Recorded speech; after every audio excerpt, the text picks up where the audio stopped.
Hello, my name is Nicholas Reed, and this is Lab 4 Macro, DC, and RC circuits. So the purpose of this lab is to predict behaviors of circuits containing resistors in parallel and series, measure the actual values of conventional currents, potential difference in circuits, and examine the behavior of ohmic resistors and capacitors. Here are some important equations that we'll be working with, Ohm's law, as well as some other equations that will help us find the RC value with our capacitors. Prediction. Since for this first circuit, we are looking at the current across the entire circuit will be the same since it is comprised of one loop, and they are all wired in series, so the current is equivalent. So current 1 and current 2 at the 2 amp meter locations will be equivalent, and then we use V of IR to find the actual current running through them.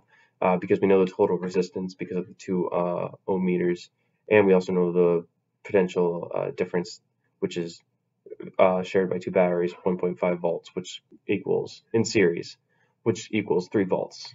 And so we did the calculations and we got 20.41 milliamps. Then we plugged it into the simulation, and the prediction was correct.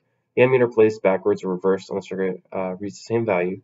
If the ammeter is placed, the circuit is now open, and ammeter is replaced, and the circuit is now opened and would not flow if it was replaced by a voltmeter, since voltmeters measure across components and do not replace the circuit. The voltage would be 0 as the current wouldn't be flowing.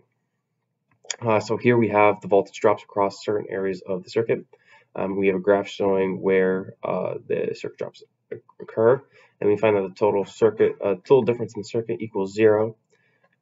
Because the batteries and the resistors they cancel each other out. Through the graph that we have here, see that the voltage jumps up at A and B where the batteries are, and then it slowly degrades throughout the circuit until it reaches back to A and B where it's charged up again in the cycle.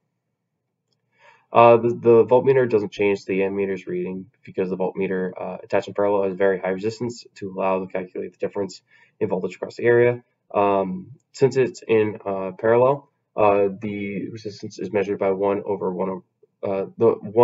the sum of 1 over R, the resistance. So the higher the value, the smaller its influence is on the resistance of that section.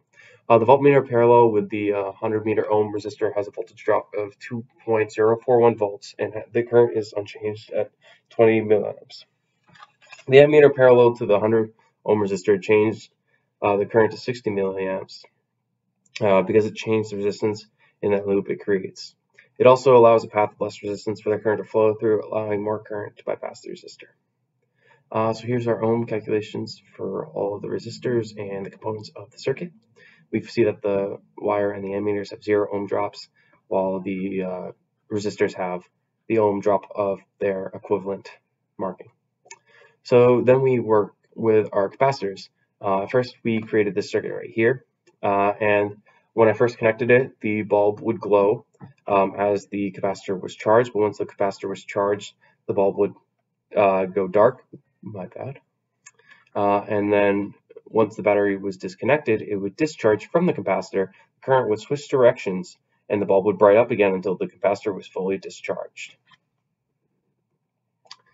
In this one, we timed the amount of time it took for this to happen with a 20 amp and 20 ohm and 10 ohm bulb.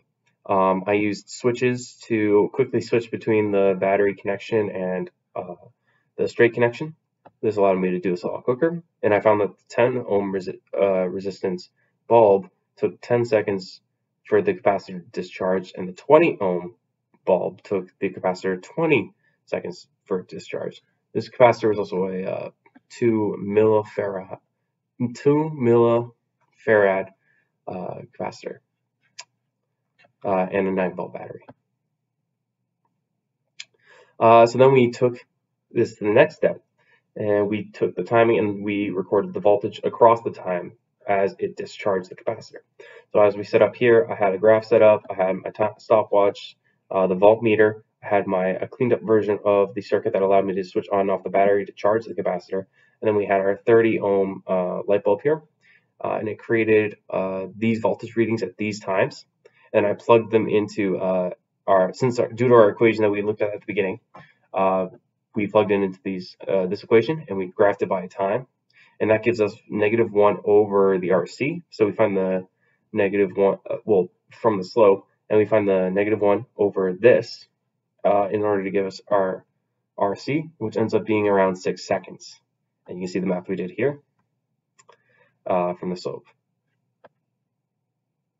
Finally, analysis. If we're doing this in real life, we use an actual ammeter instead of the simulated one. The difference of a real ammeter is that the real one will have a resistance factor, and then the change between the real battery and a simulated one with the simulated capacitor and the real capacitor is that it'll take longer to charge in the real life than it would in an ideal model with no resistance. Thank you.